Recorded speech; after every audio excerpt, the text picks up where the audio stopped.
Lalit sir screen पे ready, numbers Ramakrishna forgings के आपकी स्क्रीन पर आएंगे। आय में बढ़िया 28.5% का जंप, इबिटा मार्जिन्स में एक बढ़िया एक्सपेंशन। नंबर्स रामकृष्ण फोर्जिंग्स के Q4 के बढ़िया है। ललित सर सबसे पहले वो आय में जो 28% का जंप है, वो प्रेजेंटेशन कहती है क्लियरली डोमेस्टिक और एक्सपोर्ट्स का ब्रेकअप, और पूरा मोमेंटम ऐसा लग रहा है डोमेस्टिक मार्केट इस समय चैनलाइज करता हुआ। ग्रोथ आई कहां से, और इस समय एक्सपोर्ट साल दर साल जो कूल ऑफ होता हुआ दिख रहा है, कोई कंसर्न तो नहीं आगे ग्रोथ को लेकर? नहीं। तो आप अगर एक्सपोर्ट की बात करें तो एक्सपोर्ट थोड़ा डिस्टर्ब था पिछले साल, क्योंकि पहले एक टैरिफ का मामला था और उसके बाद जो हमारे वेस्ट एशिया का जो इम्पैक्ट था उसके कारण एक्सपोर्ट थोड़ा सा कमजोर था। लेकिन Q4 से डिमांड काफी अच्छी आने लगी थी, ट्रैक्शन आने लगे थे, जिसका रिजल्ट नहीं दिखा, जो आपको Q1 से दिखेगा एक्सपोर्ट में, और एक्सपोर्ट वापस अपने पुराने लेवल पे आ जाएंगे इस साल। तो ट्रैक्शन आ जाने का मतलब Q4 में जब आप एग्जिट कर रहे थे इस फाइनेंशियल ईयर को, इस क्वार्टर को, तब तक हालात ऐसा लगा कि एक्सपोर्ट मार्केट में सुधरने लगे, तो वो Q1 में उसका रब ऑफ और Q1 में असल इंपैक्ट देखने को मिलेगा।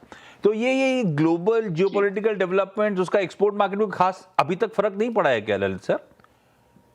थोड़ा सेंटिमेंट हैवी नहीं हुआ? हम जिस एरिया हम जिस एरिया में करते हैं, हमारा मेन मार्केट है नॉर्थ अमेरिका और यूरोप। वहां पर अभी हमारी जो ऑटो कंपोनेंट की डिमांड है वो अच्छी है, क्योंकि पिछले एक साल से बाजार बहुत अच्छा नहीं था एक्सपोर्ट का। तो अब उसके बाद जो पिछले 3 महीनों में डिमांड में काफी सुधार हुआ है, और उसका इम्पैक्ट अभी तक कंटिन्यू है, और इसका अभी वेस्ट एशिया वार का इम्पैक्ट डिमांड पर नहीं दिख रहा है। जबकि सडनली देखिए कॉस्ट प्रेशर जरूर है, लेकिन डिमांड हमारे ख्याल से बहुत अच्छी है। अच्छा, कॉस्ट प्रेशर्स तो बहुत ऑब्वियस होंगे ललित सर, वो क्योंकि इनपुट कॉस्ट बढ़ रहे होंगे, अब तो लॉजिस्टिकल कॉस्ट बढ़ रही होगी। ये एनर्जी क्राइसिस के बीच में, स्टेट ऑफ हॉर्मुज के इश्यूज के बीच में, वेस्ट एशिया के बीच में, ये प्योरली आपके लिए पास थ्रू होता है क्या, या कुछ बर्डन आपको भी झेलना पड़ेगा? क्या हो रहा है सर? तो सर्टेनली एनर्जी कॉस्ट का सर्टेनली देखिए पास थ्रू नहीं होता, बट हम कोशिश कर रहे हैं हम कस्टमर्स को पास थ्रू करें, और वो बातें चल रही हैं, और हमारे को लगता है कि हम एक अच्छा खासा पोर्शन इसका पास थ्रू कर पाएंगे कस्टमर्स को। लैग के साथ हो रहा होगा, पार्शियली पास थ्रू हो रहा होगा ललित सर। Q4 की हाईलाइट थी रेवेन्यू अच्छा मोमेंटम और operationally strong performance, margin expansion था। तो फिर मैं Q1 में क्या ब्रेसअप करूं, एटलीस्ट Q1 Q2 जहां पे विजिबिलिटी गड़बड़ा रही है, first half of the quarter, ये half of the financial year margin contract हो रहे होंगे, ऐसा हो रहा होगा क्या ललित सर, या आप लोग मैनेज कर लोगे? नहीं, मार्जिन हमारा मार्जिन मैनेज हो जाएगा, रेदर हमारा मोमेंटम पॉजिटिव साइड में है। Even after the increased prices we will be able to manage, मतलब हम मार्जिन मैनेज कर लेंगे। अच्छा, हम लोग ललित सर लास्ट कई बारों से चर्चा कर रहे हैं कि कैसे इवॉल्व हो रही है रामकृष्ण फोर्जिंग्स। वो आप लोग ईवी कंपोनेंट्स की तरफ एग्रेसिव थे, रेलवे सप्लाईज की तरफ एग्रेसिव हो रहे थे, ये पॉकेट्स कैसे परफॉर्म कर रही हैं? ये हमारे ग्रोथ लीवर्स हैं, चाहे ईवी की सप्लाई हो, चाहे रेलवे हो, जो कि हमारा बहुत बड़ा ग्रोथ लीवर है, और इस पर हमारा फोकस इस साल में FY27 में बहुत अच्छा है, और यहाँ से हमारी अच्छी ग्रोथ आएगी, और इन सब में हमारा मार्जिन प्रोफाइल भी अच्छा है। इसलिए मैं ये कह रहा था कि मार्जिन हम फिर भी बढ़े हुए कॉस्ट के साथ भी हम मार्जिन आराम से मेंटेन कर लेंगे। सही है। जिन पॉकेट्स में जा रहे हो आप, एक कमोडिटाइज्ड फोर्जिंग बिजनेस से हाई वैल्यू कंपोनेंट बिजनेस की तरफ रामकृष्ण फोर्जिंग्स बढ़ रहा है। वो ईवी, वो रिन्यूएबल, पूरे स्पेस में प्रोडक्ट मिक्स शिफ्ट हो रहा है। तो बेसिकली ललित सर कंसर्न्स हो सकते हैं ये सब मिडिल ईस्ट को लेकर टेम्पररी, लेकिन हमारे मार्जिन्स की एक स्ट्रक्चरल री रेटिंग हो रही है, ऐसा रीड करूं? अभी मैंने स्ट्रक्चरल वर्ड यूज करा तो डीबी कॉप गुस्सा हो गया था। अपने केस में तो स्ट्रक्चरल री रेटिंग हो रही है ना? नो, री रेटिंग हो रही है, लेकिन स्ट्रक्चर वर्ड नहीं बोलूंगा, कि ये तो हमारे बहुत दिनों से ये प्लान चल रहा था, और हम उस पर ऑलरेडी आगे बढ़ रहे हैं, और ये कंटिन्यू रहेगा। मार्जिन इंप्रूवमेंट आपको आगे भी दिखता रहेगा। हाँ। अच्छा ललित सर, एक तो ऑर्डर बुकिंग कैसी, दूसरा एक अपडेट और अवेटेड था, वो आप लोग मेक्सिको में फैसिलिटी खड़ी करने की तैयारी कर रहे थे, किस टाइमलाइन पे वर्क कर रहे हो, कब तक कमीशन हो रहा होगा? तो पहले ऑर्डर की बात करें तो हमारी देखिए ऑर्डर बुक बहुत अच्छी है, और हमारे यहाँ ऑर्डर के शेड्यूल्स होते हैं और लॉन्ग टर्म कॉन्ट्रैक्ट होते हैं।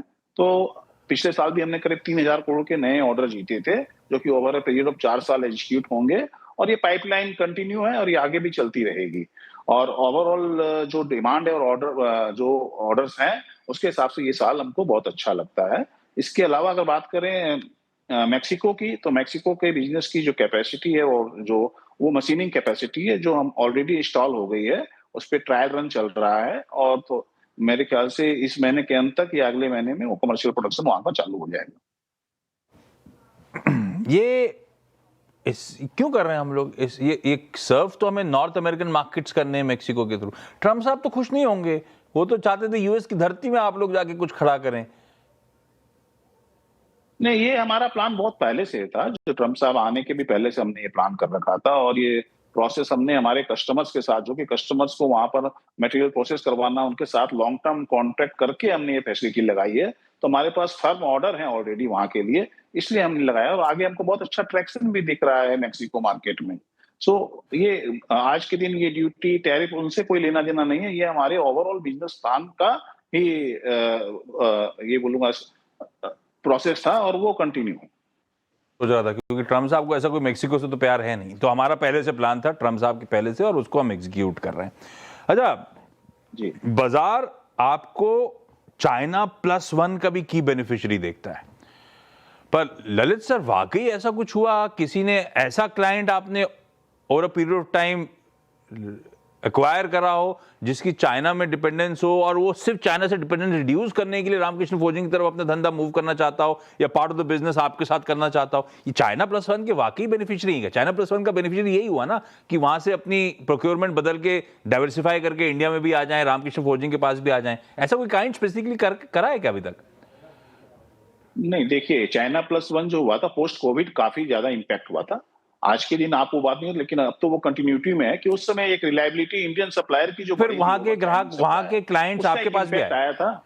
हाँ हाँ, तो वहाँ पे संग्रहणी क्लाइंट तो ऑलरेडी थे, बट प्रोडक्ट शिफ्ट होते हैं ना, तो हाँ। प्रोडक्ट शिफ्ट हुए थे और हमारे पास प्रोडक्ट शेयर ऑफ बिज़नेस बढ़ा था, प्रोडक्ट नए आए थे, तो वो एक बेनिफिट हमको मिला था उसका। ओह अच्छा। आपकी प्रेजेंटेशन में मैं ऐसे ही देख रहा था, ऑटो की डिपेंडेंस अभी भी, डोमेस्टिक मिला दूं, एक्सपोर्ट मिला दूं, तो ऑटोज अभी भी 3/4 रेवेन्यूज लेकर आते हैं।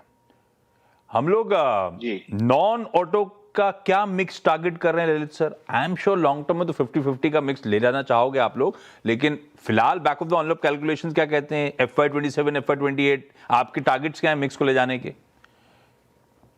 तो देखिए इमीडिएट टारगेट हमारा रेलवे और ऑयल एंड गैस से काफी अच्छा है और रेलवे जो आपको 7-7.5% पे दिख रहा है अभी, वो 10% तक चला जाएगा एंड ऑयल गैस से अच्छा आएगा और ईवी से, जो कि एल्युमिनियम फोर्जिंग, उससे भी एक अच्छा टारगेट आने की बात है। और जैसे हमारी पीवी में भी एंट्री हुई है, तो पीवी से भी हमारा थोड़ा ग्रोथ आएगा। तो ओवरऑल लेकिन पीवी और ईवी ये सारे हैं ऑटो के पार्ट, तो शॉर्ट टर्म में हम देख रहे हैं कि 70% ऑटो एंड 30% नॉन ऑटो हम पहुंचे। उसके बाद जो नेक्स्ट स्टेप लेंगे जो कि 60-40 का होगा। 70-30 के थ्रेशोल्ड पे तो आप पहुंच ही गए हो ऑलमोस्ट। 75-25 आ गया, 70-30 पहला टारगेट और 60-40 के इवेंचुअल टारगेट फिलहाल के लिए पेंसिल इन करके कंपनी चल रही है। किसी और दिन ललित सर से जुड़ूंगा तो बैलेंस शीट के थोड़े स्ट्रेन वगैरह की चर्चा अलग से और कर लेंगे। ललित सर आज जुड़ने के लिए धन्यवाद।